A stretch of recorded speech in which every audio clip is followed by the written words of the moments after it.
Hey everyone, Mr. MC here. This is the guide for Nations Cup 2021 Exhibition Round 1. Let's get this started. Bring yourself to the left, and your first braking point is going to be just before you reach the 150 meter mark. Brake hard for a long time and slowly ease off of the brakes as you turn in just as you pass the 50 meter board. When you hit the apex, you want to slowly start to accelerate to help the car rotate a little bit faster. Now bring yourself to the right side of the track, and just after you pass the 100 meter board or before you pass this little orange marker, you want to use some of your braking power, so around 60% braking power for a short moment, and then ease off of the brakes.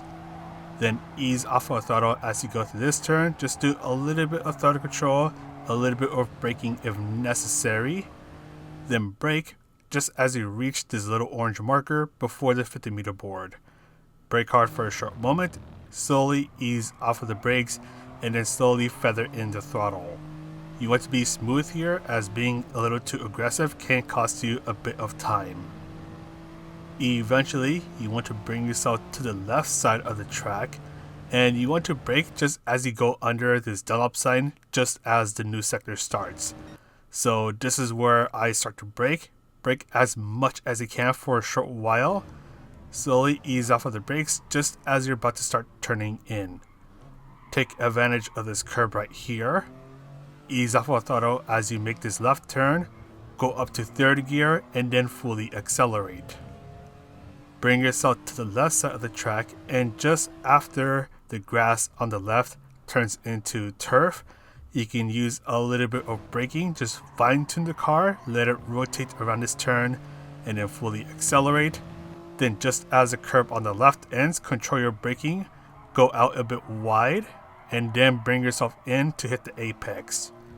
Once you're about to hit the apex, start to accelerate, and for this final turn, you can use this little path on the right as your braking point. So just as you pass it, and this is similar to that of the last turn that we just went through, where you just want to control your braking, help the car rotate, and then fully accelerate. But that is pretty much it for the lap guide. We'll finish this lap and then take a look at the strategies.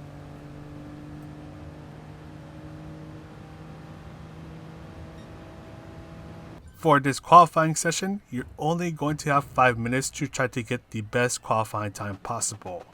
With this short qualifying session, this means that you're only going to have 2 chances to try to get the best time possible. As you start your outlap, do be a little easy on your tires. Just have them warm up, but don't stress out the car too much. Don't stress out the tires too much, because the tire wear is a bit of a problem, especially on the front tires. For this qualifying session, I had the brake balance at +3, but +4 works just as fine as well. And that's just a personal preference, so if something else works better for you, then definitely go with that. And as you do your outlap, try to find someone that you can get the slipstream out of, as it's going to help you out, especially as you go down the main straight. Your car will accelerate faster, it'll reach higher speeds, which means that it'll shave time off your qualifying time. And you want to be within the 3/4 of a second range, as that is the slipstream range.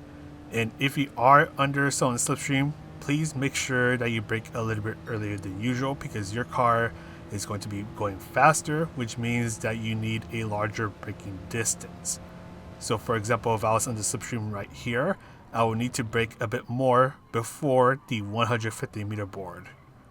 And let's say someone is coming at you really fast, just let them through. Do not fight it out, especially if you guys are on the third sector, because if you start to fight it out, that's only going to cost you a lot more time.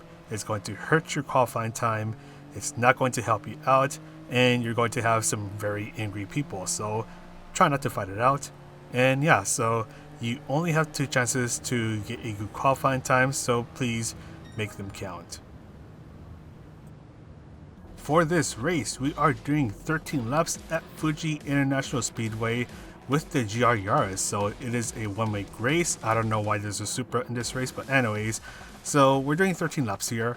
We have a grid start, so make sure you have the traction control set to 1, and just after the race starts, you can then bring it back down to 0 or whatever value you normally have it set to. I'm doing the handbrake trick here because it is actually pretty handy. So all you have to do is press the handbrake and press on the throttle, and when the lights go green, you can simply just let it go and your car will go. And make sure you whip on the radar as you see on the bottom right hand corner of the screen, so you can get an idea of where those around you are, because once again, this is a grid start, so everyone is going to be bunching up into the first turn. So let's go ahead and talk about the race details.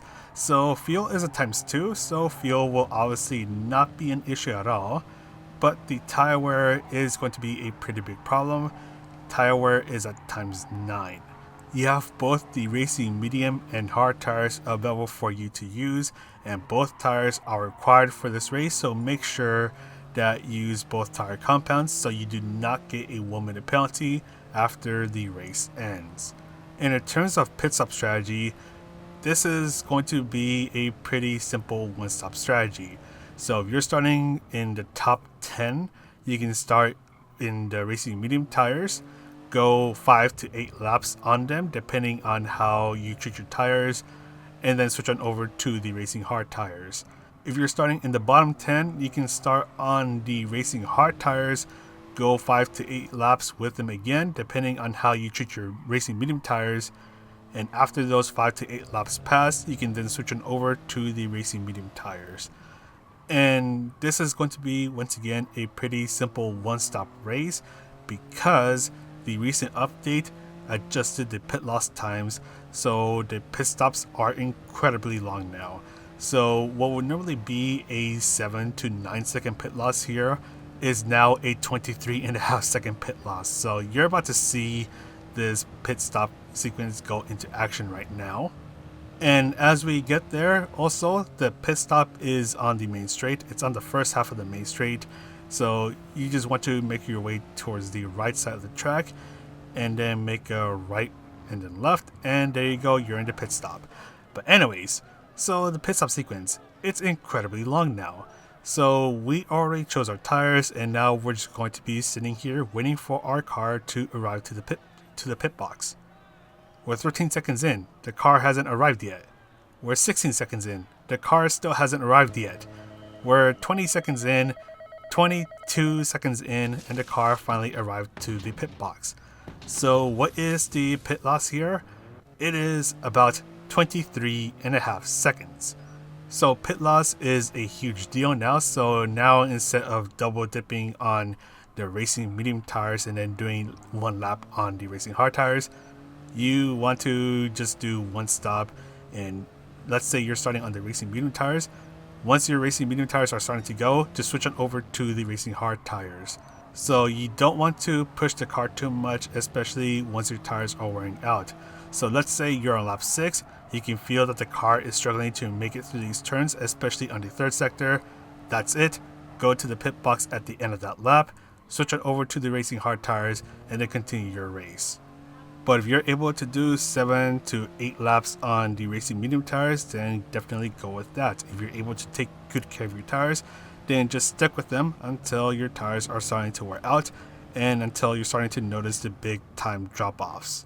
And as you start your second stint, you're going to notice that you're going to be going a little bit faster than usual, and that is because you've used up quite a bit of fuel already. So for example, with me, I'm doing racing medium into hard tires. I'm on the racing hard tires, and we're going to see what kind of lap time we get right now as we cross the start finish line. We get a 151.5, 4/10 slower than our best time on the racing medium tires. Next lap, 6/10 slower, so not too bad. Then the next lap, another 6/10, and then the start of the final lap, 5/10 slower than our best time on the racing medium tires. So the lap time difference is not too big. It's actually smaller than I thought. I thought it was going to be 1 second per lap different, but it's almost half of that. So if you're not good with the racing medium tires, let's say you can only get 5 laps out of the racing medium tires, it's not the end of the world. You can still make it work by going 5 medium and then 8 hards. And I know I mentioned this in the qualifying section, but do try to stay under the slipstream because that is really going to help you out with trying to keep up with everyone else. And that will come in especially handy on the main straight. And before I go, let's go ahead and talk about places to overtake and the penalty steering zone. The penalty steering zone actually starts right here on the main straight, so make sure you do not get a single penalty, because even the smallest half-second penalties will cost you quite a bit of time and can cost you the slipstream, which means that you will get left behind. And speaking of the main straight, this is probably the perfect place to get an overtake done. Take advantage of the slipstream and try to get past them just before you reach the first braking point.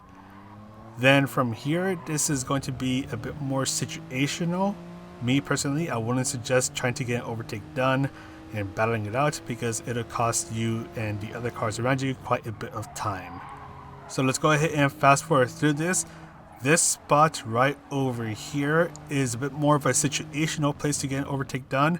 If the car in front of you overshoots that turn, which is really easy to do, then you can easily get past them and try to hold your position, because this spot right here is going to be the next best place to get an overtake done.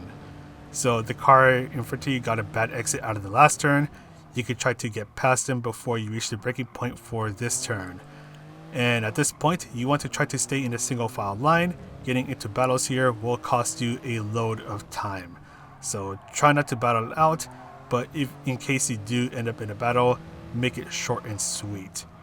And for these last two turns, normally you wouldn't try to overtake them unless it is the very final lap. So especially this part right here, multiple lines can be taken and you can get an overtake done, especially on the final lap. But once again, only on the final lap should you try to battle it out in those two turns. Unless they mess up, but that's another story for another day. But anyways, hopefully this guide helps you out. And before I go, I do want to say that for both the manufacturer and Nations Cup races, your best two races are going to be the ones that will count. So you can be a little picky about which races that you want to participate in. But anyways, that is all from me. I'm going to go ahead and sign off now. So this is Mr. CA, wishing you a good race, and I'll see you in the next video.